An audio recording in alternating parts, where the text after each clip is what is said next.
Today's video is on how I made $5,000 in one day trading stocks. And I'm so excited to talk about this journey because obviously I'm not just gonna give it to you right away how I did it. It took me, I would say, about 3 years before I got to this point where I was able to make better trades, know when to go in and pull out of a market, even though I highly recommend you don't really do that unless you want to be an active investor. So let's just jump in and get started on how I started investing, how you can start investing, and how I made $5,000 in one day trading stocks.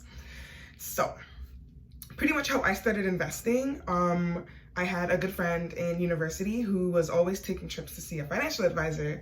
And one day I kind of just I started getting inquisitive. I'm always someone who likes to ask questions, and especially when it comes to money, right? Because who wouldn't want to learn how to make more money? Duh. So I would just talk to her and be like, oh, what did you learn? Why are you seeing a financial advisor? How did you save money in order to see a financial advisor? Because I always had this idea that in order to invest, you have to be rich, which is a total lie, right? And so she would just tell me how, whatever little money she would save from her work, from her part-time job during school or in the summer, she decided to go see a financial advisor, and this advisor pretty much told her that she can put her money into a GIC, which is a guaranteed investment certificate. And a GIC is a type of investment, right? There are other investment products other than stocks, right? You've probably heard of mutual funds or government bonds. So you don't always have to put your money into stocks in order to see a return on your investments. And so she decided to do GICs, which is one of the lower risk products that you can invest in. And she's like, yeah, you literally just put money in for a fixed amount of time, maybe a year or two. And after that year or two's over, the bank will give you your money back, but with interest accrued on it. And I was like, wow, that's interesting. There's no gimmicks. You don't, have to give up something else. I mean, you really just have to give up your money for a certain period of time, but pretty much she's making a little bit of money in her sleep. And even if it's just another $100 or $200 that she makes after the end of the year, that's still something, right? You're still $200 richer than what you were before. And so I just fell in love with this concept and this idea of making money in your sleep. And I said, you know what, obviously my goal down the road is to become rich and be a millionaire. And if that's what rich people do, invest, then I need to hop on this train and get going. And so she sort of gave me the motivation to literally just nerd out on everything that had to do with investing. And so I started, I think the first book I read was Rich Dad, Poor Dad by Robert Kiyosaki. Great book. The person who wrote the book, not so much, but, and you can do your own research on why that is, especially following up with the death of George Floyd. And he made some pretty lewd, disgusting comments about people of color and people who were protesting. Anyways, but that was the first, I wouldn't even really say investing book, but personal development book on personal finances. He talks a lot about wealth versus liabilities and, how to grow your money in real estate or investing or starting a business, whatever that may be. And, not going the traditional route of, or not having to go the traditional route of going to university and working a job for 40 years and then retiring and not having any wealth built, right? And so I learned a ton from that book. That book was so motivational for me to get started. And then I also just started doing a lot of research online on how to invest, right? What are the different investment products? What's the difference between, a tax-free savings account and a retirement account? What is interest? What is inflation? How to choose a stock? All of those things. So it really took me a good year before I was confident enough to finally purchase my first stock. And so within that first year, this was back in 2017, I decided, and you don't have to save up this much money, but I personally decided that I wanted to save up $5,000 because the more you put into the stock market, the more you get back out, right? Assuming that the market conditions are good and assuming that you're gonna get a good return on your investment. So, if a stock doubles, Obviously, if you put $20,000 in and the stock doubles, now you could end up with $40,000, compared to if you put $50 in and it doubles, you only get back $100. So the way that investing works is like the more money you're able to put into it, and assuming that the market condition is good and that you're seeing a good ROI, then obviously the more money that you'll get back over time, right? And so I said, you know what, like, I want to put in $5,000. I didn't put $5,000 into just one stock. I chose 6 different investment products. So around this time, 2017, Canada was deciding whether they should legalize marijuana. And I knew that if there was one industry that I wanted to start investing in, that I knew a pretty good amount of knowledge on, you know, what marijuana is, the popularity of it, right, next to like alcohol. I said, you know what, this is an industry that's really gonna boom. And it sounds kind of corny because I feel like that was all the hype back then. Everyone was like hyped up on like marijuana companies and starting to invest in that. And so I literally rode that wave. But I didn't ride the wave because everybody else was doing it. I personally saw the impact and the value in marijuana, and knowing that, you know, alcohol's a drug, everybody uses that, everyone's normalized that, and I feel like the next drug would be marijuana. You know, it's a plant, it's a herb, it's natural, there's no side effects from it in the sense like it doesn't kill people, right? It's honestly, if you look at the benefits versus the cons, like there's way more benefits to smoking marijuana than maybe drinking alcohol, right? And so I just knew, like, once the government allows this could be such a profitable industry. And so that's another thing. When you are an active investor and you want to start choosing your own stocks, you really have to do research on the companies that you're investing in. So that also took me the latter part of that year researching what marijuana companies are out there, which companies are gonna go public on the stock market, you know, looking at a trend over the past year. How have they been doing? How have other people been investing in them?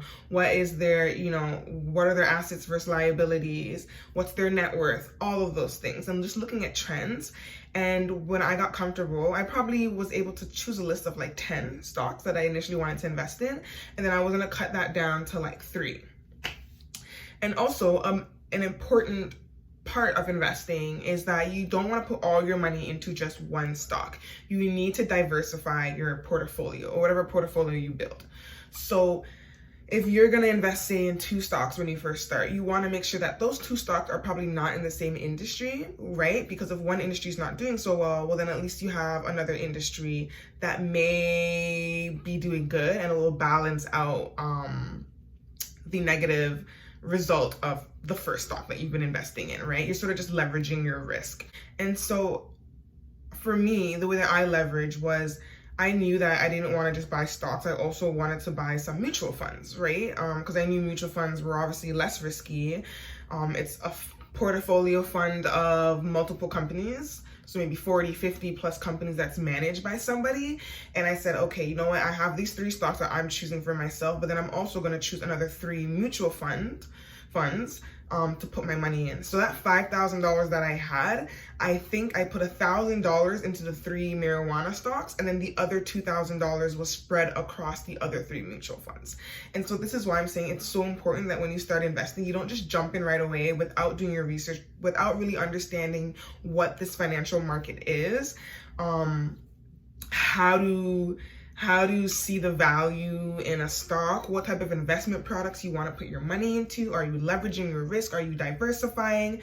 All of these things are really, really super, super, super important. And I'm probably going to do an online course on this, because investing is something that so much people are starting to wake up to, and understanding that they don't want to live this rat race of a life where money is controlling their lives. They continuously, you know, have to be working this 9 to 5 for the rest of their life, and, you know, working till the day that they die. That's not true. You can get to a point where you're more in control of your finances while you're sleeping. Money is out there working for you, whether that's investing in the stock market, real estate, whether that's starting a business that's creating some sort of passive income.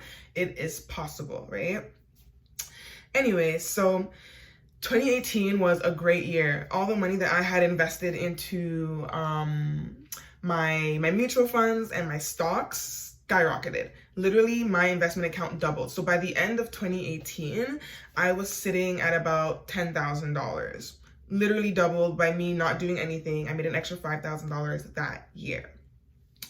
Then when I moved into 2019, so I'm an active investor, so my money, so I go in quite often. I wouldn't say quite often, maybe like every month or so, and see like if there's another stock I want to buy, if there's some stocks where I want to sell some shares and take some of that money and put into another stock. So I'm always sort of like monitoring and shifting around my portfolio.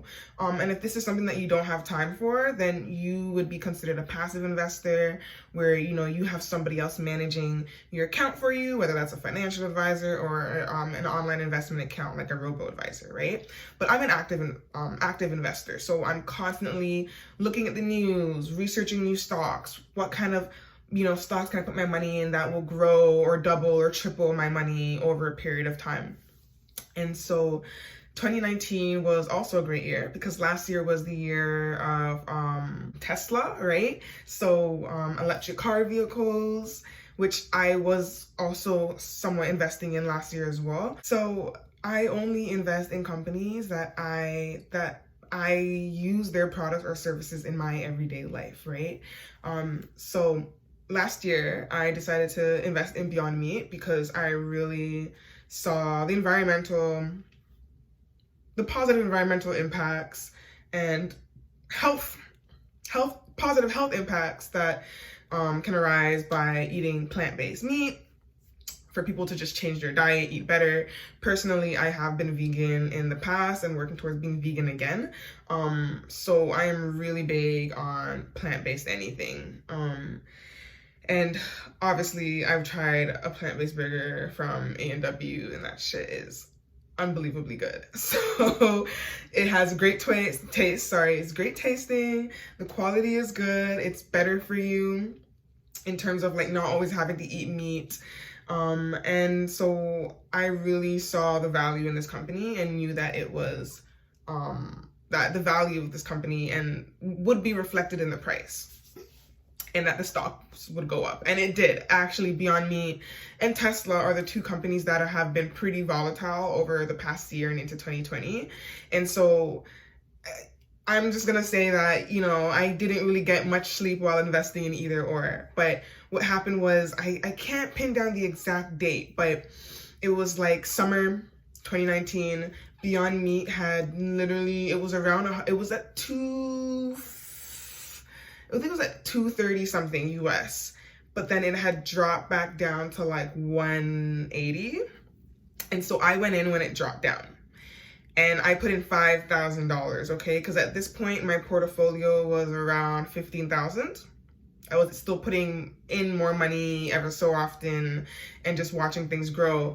And so I initially put in $5,000, and the next day, I'm not sure, some company partnered with Beyond Meat. Because when there's good news, right? When there's like a collab or a partnership that occurs, or like a new feature rolls out, usually the stock tends to go up. And so there was some partnership that had happened, or I think it was like Warren Buffett, it was some rich investor that decided to invest a lot of money into Beyond Meat. And so literally the next day, guys, Beyond Meat doubled. Like their stock price went from like 180 to like 280 US. I think it was like, that's the highest it's ever been since. It's never gone up that high. And so I literally timed it so well that day it went up, and then I pulled out because I was like, whoa, this is a lot. I pulled out my money, and actually the next day it dropped back down to what it was before. So I literally would have lost all my money again. And so I made $5,000 off of that, and then I didn't put back in $5,000 into, I think I put down like $2,000 or something when it dropped back down to 180, and I left it at that. And then the other, like whatever little money I made from that, I put into other stocks. So that's sort of the life of an active investor, which can sound stressful, right? And so that's why I always recommend people, like when you're first starting off with investing, definitely go passive.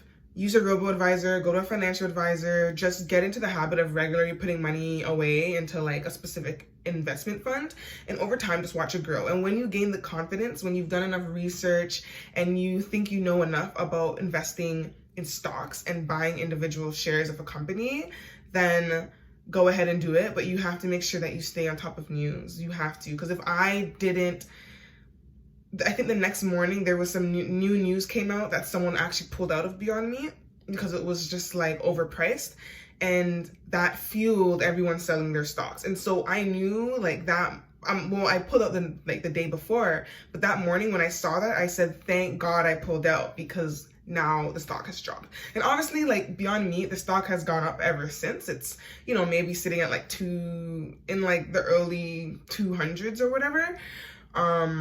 But it still hasn't gone up to where it was before when I pulled out. And so that's how I made $5,000 in one day off the stock market. And my journey is still continuing. I still continue to invest in various stocks. Right now, I put a pause because it's COVID and I was busy building up an emergency savings. But if you want to learn more about how to choose your own stocks, you know where to find me. Follow me on Instagram at Holistic Bucks. Like, share, subscribe this video. You can ask me any questions in the comment below or DM me on Instagram, and I can help guide you as to how to choose a stock. If you're questioning whether the stock is right for you or not, I can just sort of show you the ropes. And yeah, exciting stuff. I think my next video is going to be investing the name and products.